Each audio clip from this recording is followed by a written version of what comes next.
Now that you've got your body type and psychological gesture, the next thing you can add to your character would be a center. Now the center is the impetus for all movement. The energy that you get before you move has to begin at your center. And where you place the center is critical. Now eventually we'll talk about multiple centers and how you can use a different center in different scenes and different moments. But again, like with psychological gesture, your character should have a basic center. Now, how that works is like this. Let's say you're playing a very sexually driven character, or a sexy character, or something like that. Now, you could put the center in your hips, and I want you to feel that center in your hips. And as you have that center in your hips, before you can speak, before you can move any part of your body, I want you to feel the energy flow from that point, that's your beginning point, and then as you lift your arm, I want you to feel the energy flow up through your body, down your shoulder, down your arm, and to your hand. And I want you to feel the connection from there to your hips.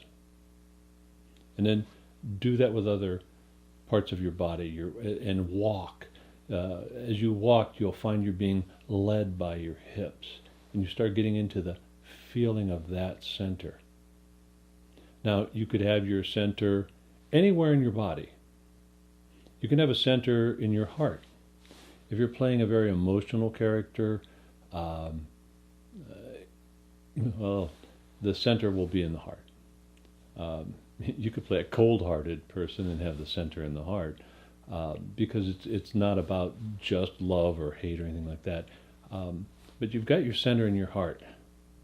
And the idea is that you feel it in your heart, and then you're going to, instead of leading with your hips now, you would probably lead more with your chest and with your feelings from your heart, as it, again, that feeling flows through your body, but it begins there.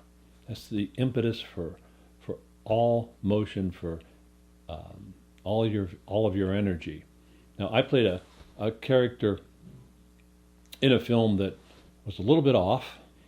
Surprise, I played a lot of those characters. And what I did was I put the center in my head, but it was a moving center. And I had to control that center. So I would try and keep the center here in the front. And as someone would be talking to me and saying things I didn't want to hear, and I would feel that center pulling me back, and my whole body would respond to that. Now, for an exercise, I really exaggerated that. It would be the second my head started to move back, it would be back like this, and it was all I could do to bring that down and control.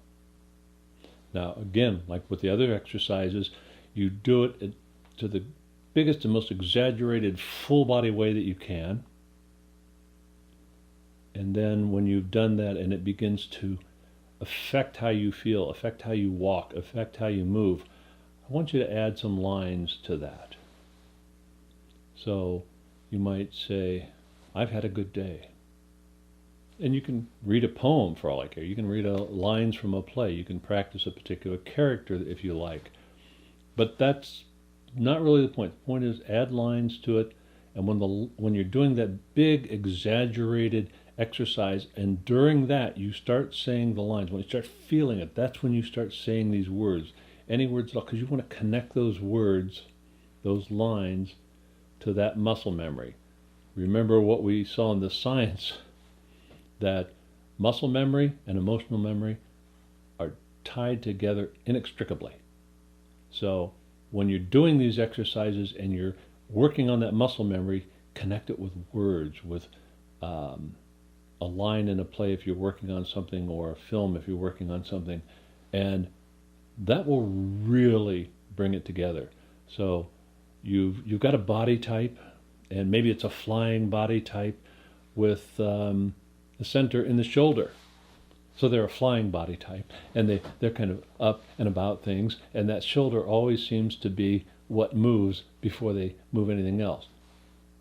And when you've practiced that, along with the psychological gesture for that character, then you've committed it to muscle memory. All you need to do is say the words, say some lines with that in mind, and it'll be there for you. And again, that's the beauty of Chekhov technique. Build that muscle memory. So you could have a center anywhere in your body. Your center could be in your hand. So you reach out with your hand and your body follows. And it's a fun thing to play with.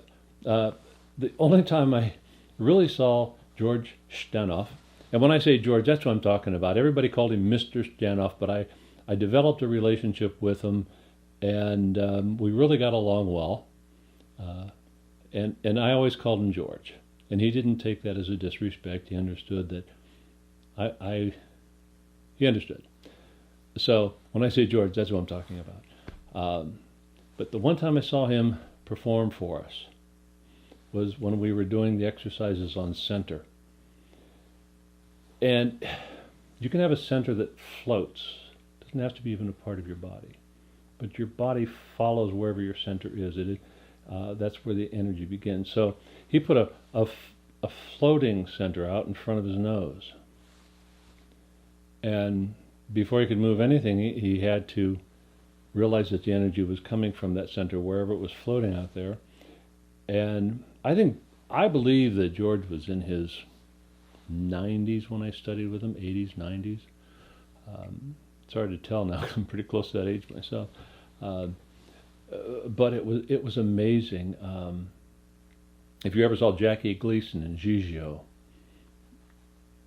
it was that kind of a moment where George was up there and he was following that center wherever it was going. And what we saw in front of us suddenly was this total drunk. Now, in the movie Silence of the Lambs, if I had to guess, I would say Anthony Hopkins had his center in his nose, in his olfactory. You could smell. Everything he did seemed to be led by his nose. Watch that scene where Cleese comes in and he's in jail and he watches her walk in, but watch his nose. You'll see that his nose seems to be the center of all of his energy. It's his most powerful sense, And that's what center can do for you. So practice all these different things over and over and over again, and add lines to them, and then put it all together. Take a body type, a psychological gesture, give it a center. And in upcoming videos, we're going to talk about things like atmosphere and transitions and jewelry, improvisation, all of that to come. So go ahead and subscribe if you like what you see here and you want to see more of it. And check out my Patreon page, and I'll see you there. Thanks a lot, everybody. Have a good week.